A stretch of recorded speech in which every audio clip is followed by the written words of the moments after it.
नमस्कार दोस्तों। काफ़ी लोगों को ये समस्या थी कि जो कॉमर्स का हमारा यूपी पीजीटी का सिलेबस है वो टोटली हिंदी में दिया हुआ है, इंग्लिश में नहीं हुआ है। तो कई लोग जो इंग्लिश में पढ़े हैं उनको इसको समझने में कहीं ना कहीं दिक्कत आ रही थी।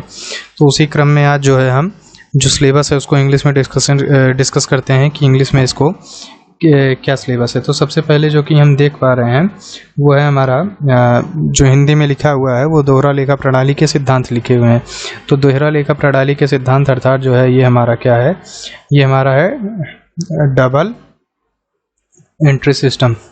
उसके बाद जो है हम देख पा रहे हैं कि दूसरा जो हमारा लिखा है वो समायोजन प्रविष्टियों के साथ अंतिम लेखे तैयार करना, यानी फाइनल अकाउंट। फाइनल अकाउंट आपका कौन सा है? Final account with adjustment. और ये आपका कहाँ है? क्लास 11th का है, सीबीएसई के हिसाब से बता रहे हैं। ये भी क्लास 11th में सोल प्रोप्राइटरशिप का दिया हुआ है। उसके बाद आगे क्या दिया हुआ हमारा? आगे हमारा ये दिया है अंतिम लेखे तैयार। ये हो गया साझेदारी खाते। साझेदारी खाते यानी आपका पार्टनरशिप। पार्टनरशिप में आपका क्या चीज़ है? पार्टनरशिप में आपका गुडविल का है, एडमिशन का है, रिटायरमेंट का है, डेथ का है, डिसोल्यूशन का है। ये कहाँ से है? ये आपका क्लास 12th में है। डीके गोयल आप पढ़ सकते हैं इसके लिए, नहीं तो यहाँ पे फ्री क्लासेस बाकी बाद में तैयार की जाएंगी। उसके बाद क्या है? कंपनी लेखे, यानी आपका है कंपनी अकाउंट। कंपनी अकाउंट भी क्या है? क्लास 12th में भी है। कंपनी अकाउंट क्लास 12th में भी है। साथ ही साथ अगर आप देखोगे तो बीकॉम में कॉरपोरेट अकाउंटिंग में है। और इसके बाद हम देखें तो क्या है? कंपनी लेखे हो गए। उसके बाद अंशों एवं ऋण पत्रों का निर्गमन आपका। तो इसमें क्या होगा? Issue of share and issue of share and debenture. तो ये आपका कहाँ है? Issue of share and debenture. ये भी आपका क्लास 12th की एनसीईआरटी मतलब डीके गोयल चलती है ज़्यादातर, तो डीके गोयल में ये भी आपका दिया हुआ है। और उसके बाद क्या है? आगे हम देखते हैं। इसके बाद आपका ऋण पत्रों का शोधन। आप इसके बाद आप देखिएगा अंशों एवं ऋण पत्रों का आपका शोधन हो गया है। और क्या चीज़ है इसमें? अंशहरण एवं ऋण पत्रों का शोधन। तो यानी अंशहरण क्या होता है? हरण करने का मतलब आपका हो गया है फॉर फीचर होता है, फॉर फीचर ऑफ शेयर। ये भी आपका क्लास 12th में जो है आपका है अकाउंटेंसी में। और फॉर फीचर ऑफ शेयर है और रिडम्पशन ऑफ डिवेंचर है। डिवेंचर का रिडम्पशन भी आपका क्या है? क्लास 12th में है। Redemption of debenture class 12th में है, ये भी आपका। उसके बाद आप देखोगे कि यहाँ पे जो है आपका फाइनली जो फिनेंशियल अकाउंटिंग है, यानी आपका जो क्लास 11th और क्लास 12th की अकाउंट्स है वो यहाँ पे ख़त्म होती है। अब इसके बाद जो हम आगे देखेंगे सिलेबस वो कहाँ है आपका? इसके बाद का जो सिलेबस है वो बीकॉम लेवल का है। और बीकॉम लेवल का कौन सा सिलेबस है? आगे देखिए बीकॉम लेवल का इसमें जो सिलेबस है वो आपका है अब कॉस्ट अकाउंटिंग का। कॉस्ट अकाउंटिंग में हम लाइन से, अब देखिए इसको पढ़ते हुए ना जाके मैं क्रमशः पूरा लिखते हुए चल रहा हूँ, तो वही आप इसको जो है लाइन से मिला लीजिएगा। तो सबसे पहले कॉस्ट अकाउंटिंग में क्या है? Meaning and objective. इसके लिए आप जो है कौन सा बुक पढ़ सकते हैं ये सब मैं आगे एक डिटेल वीडियो बनाऊंगा, उसमें आपको बताऊंगा। और meaning and objective of cost accounting, एक तो ये हो गया। उसके बाद हमारा क्या है? एलिमेंट्स ऑफ कॉस्ट है। आप कॉस्ट पढ़े होगे अगर कॉस्ट अकाउंटिंग, तो उसमें है एलिमेंट्स ऑफ जो है आपके कॉस्ट क्या क्या है, कैसे होता है पूरा प्रोसीजर। उसके बाद method of cost accounting, various जो मेथड है।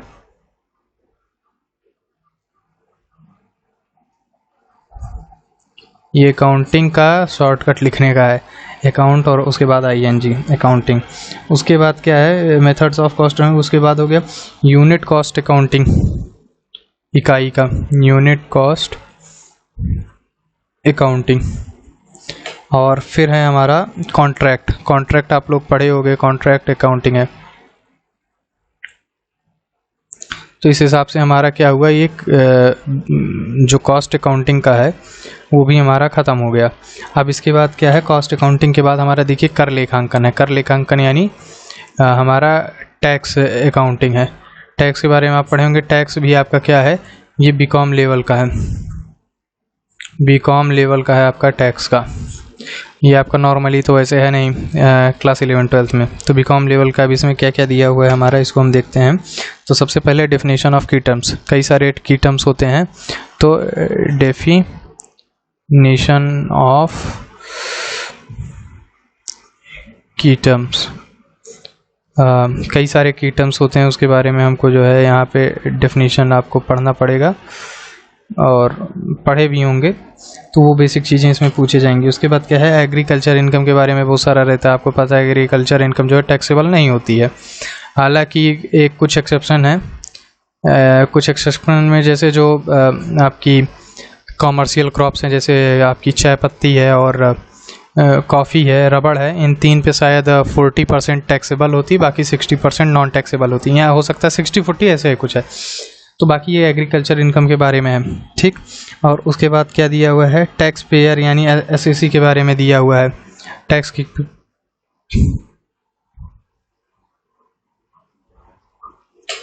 एसएससी राइटिंग के लिए थोड़ा माफ़ कीजिएगा, अभी ये राइटिंग पैड पे आदत नहीं है ना लिखने की।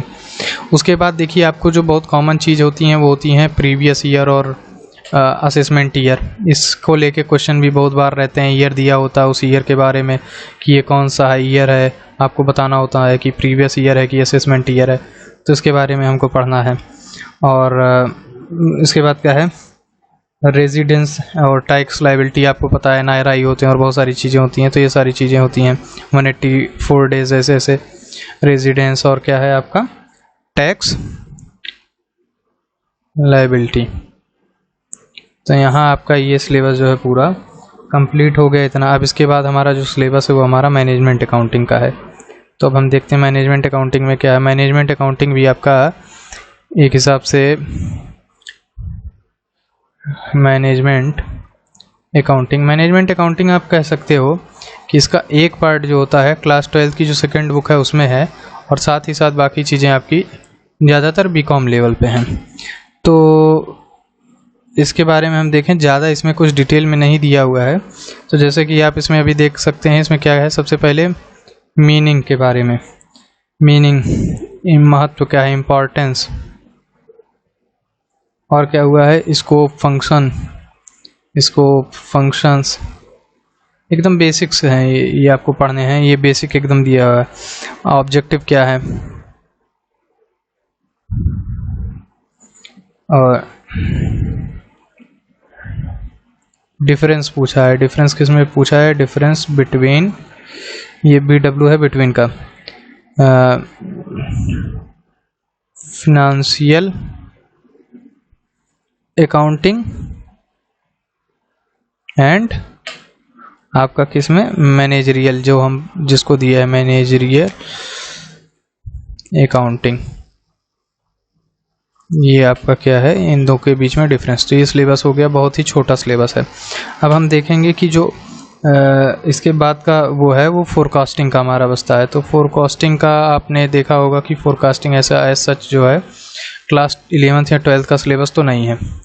तो बिजनेस जो है फोरकास्टिंग का देख लेते हैं। तो बिजनेस फोरकास्टिंग आपका कहाँ है, ये भी बीकॉम का है आपका। तो इसमें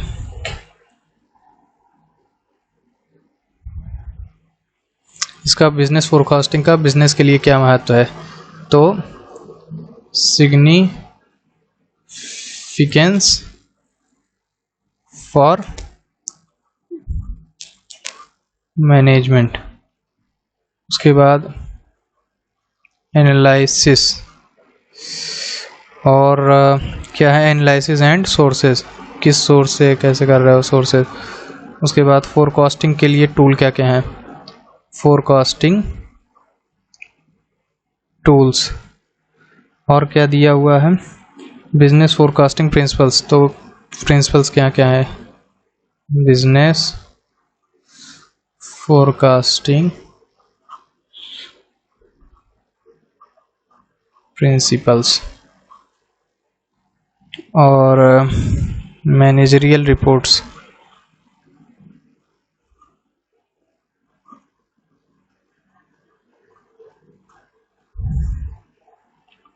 रेशियो एनालिसिस। रेशियो का आप देखे होगे, रेशियो एनालिसिस क्लास जो है 12th में है आपका, सेकेंड पार्ट में बहुत एक ही हिस्सा यही मिलेगा आपको। और ब्रेक इवन एनालिसिस,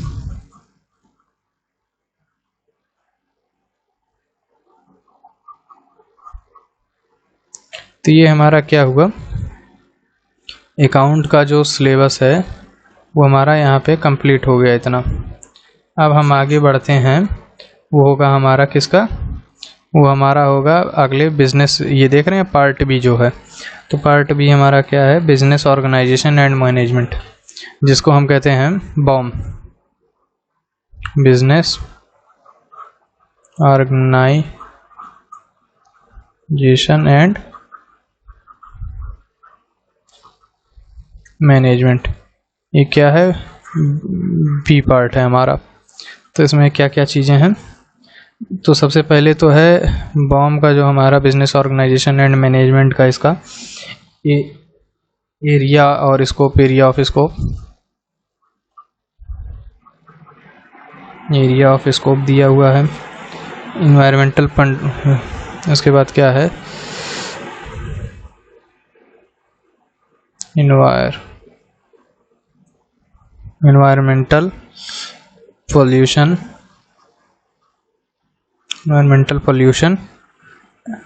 एंड व्यापार का है, उद्योग धंधे, तो उसको आप इंडस्ट्रियल या ट्रेड बोल सकते हो, ट्रेड एक्टिविटीज। उसके बाद आपका होगा type of business organisation, forms of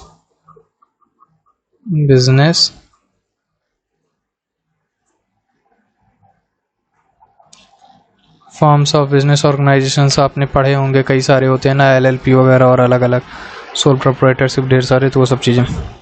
और उसके बाद क्या है, डोमेस्टिक एंड फॉरेन ट्रेड। तो इतनी चीज़ें आपकी यहाँ हो गई। अब इसके बाद आपका क्या होगा, इसके बाद अब आपका होगा मैनेजमेंट का। तो मैनेजमेंट में देखिए क्या क्या चीज़ें दी हुई हैं।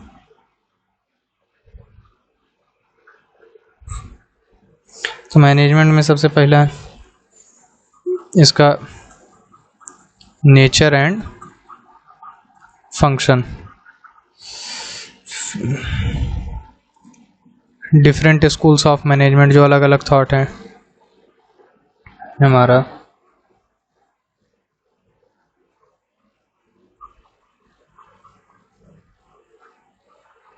MGMT का मतलब हो गया मैनेजमेंट शॉर्ट फॉर्म में। और different ideologies of management, different ideologies of management. और उसके बाद क्या है, analysis of the contribution of leading thinkers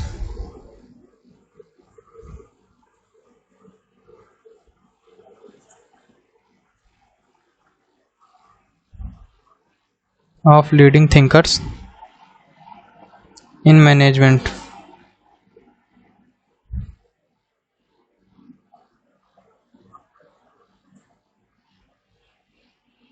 जैसे कि आपके इसमें दिए भी हुए हैं किसका किसका, तो FW टेलर, फ्यूल का दिया है, एक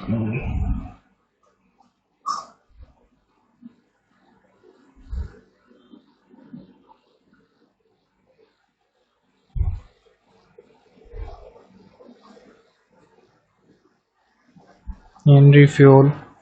उसके बाद मायो आपके हैं। उसके बाद क्या है, ये हो गया। उसके बाद हमको पढ़ना है मैनेजमेंट एज प्रोफेशन। तो यहाँ पे हमारा ये पूरा क्या हो गया, ये यहाँ पे हो गया इतना। और उसके बाद इसके अलावा हमारा क्या पढ़ना है, नियोजन, स्टाफिंग, अब प्रेरणा। तो यानी हमारा यहाँ पे कुल मिला के शॉर्टकट में बोलें तो पॉज डीसी वाला आपको पढ़ना है, मोटिवेशन का भी इसमें दिया हुआ है। तो आपका इतने चीज़ें यहाँ पे ये है, मैनेजमेंट का सिलेबस आपका पूरा यहाँ पे ये कवर हो गया इतना। अब आप देख पा रहे होंगे कि ये हमने पूरा ये कवर कर लिया है। और अब हम इसके बाद देखते हैं, अब अगला हमारा क्या है, अगला हमारा ये वाला हमको पार्ट देखना है, खंड सा, जो हमारा इकोनॉमिक्स है और हमारा स्टैट्स है। तो अब इसको हम देखते हैं इसमें क्या क्या चीज़ें दी हुई हैं सेक्शन सी में।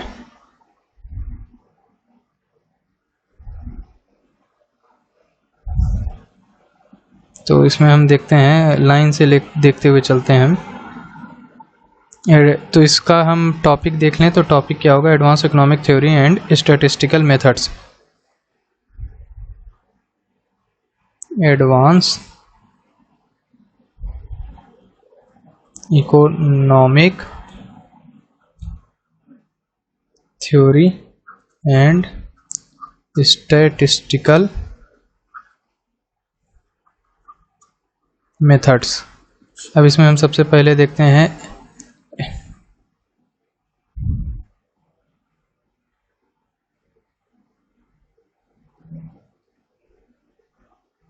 एक minute,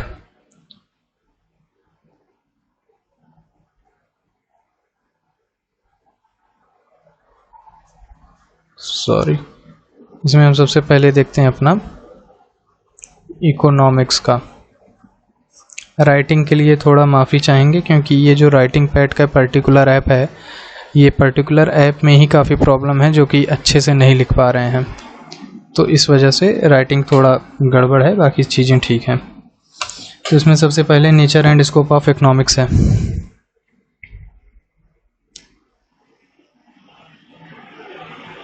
nature and of economics. उसके बाद क्या है, बिजनेस और इकोनॉमिक्स का रिलेशनशिप।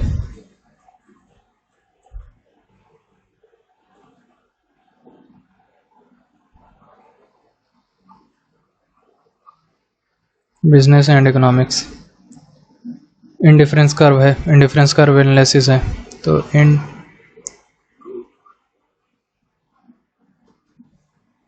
इंडिफरेंस कर्व एनालिसिस अगर आप देखेंगे क्लास आपका 11th में माइक्रो इकोनॉमिक्स में है, ठीक। इंडिफरेंस कर्व एनालिसिस है। उसके बाद आपका क्या है, फैक्टर ऑफ प्रोडक्शन, सब वहीं से है।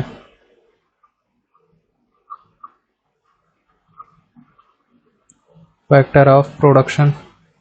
और इसके बाद क्या है, production function.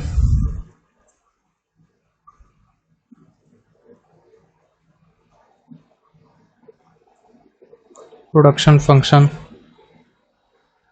Theory of population,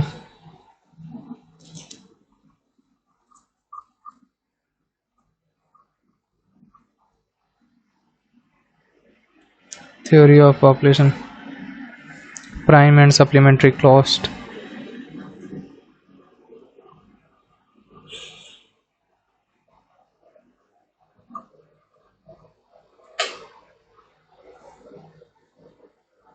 average and marginal cost,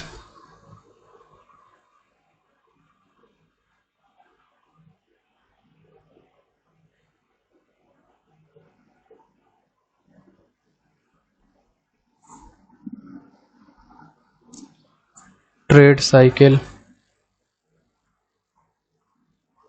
और क्लास 12th का आपका सबसे फेमस टॉपिक जो इकोनॉमिक्स का है, क्लास 12th का पूरे इकोनॉमिक्स का, वो है नेशनल इनकम।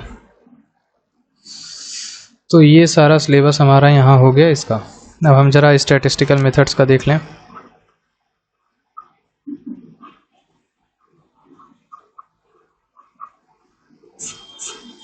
स्टैटिस्टिकल मेथड्स का आप देखें तो इसमें क्या है,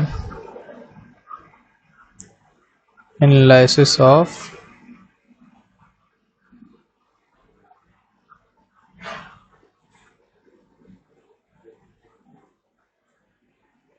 एनालिसिस ऑफ फ्रीक्वेंसी डिस्ट्रीब्यूशन, और उसके बाद क्या है, कोरिलेशन एंड रिग्रेशन आपका।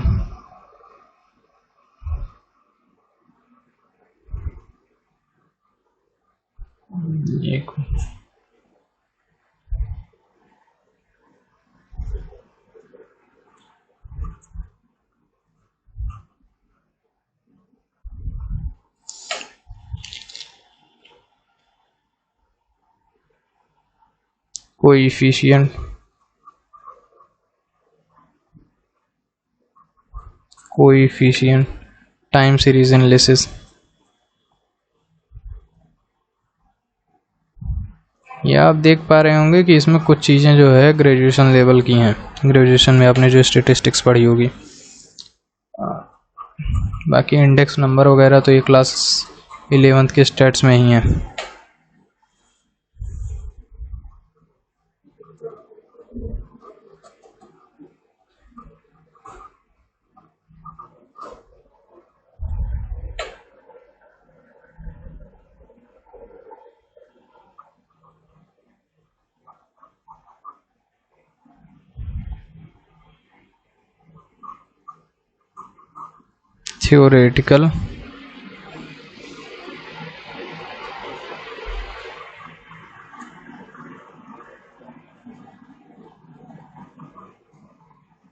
Theoretical frequency distribution,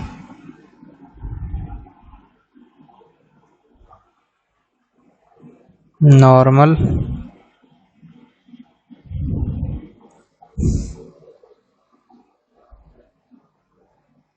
बिनोमिनल,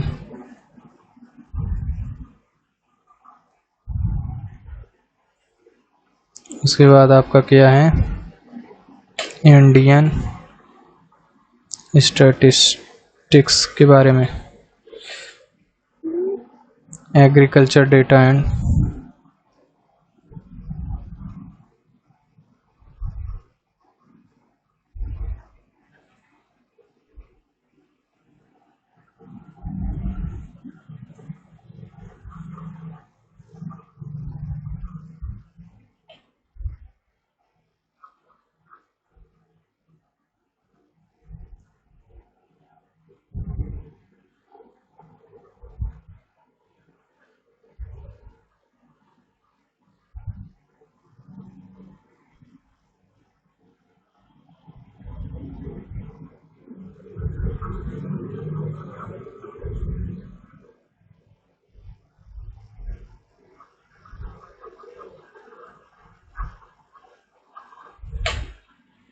drawbacks of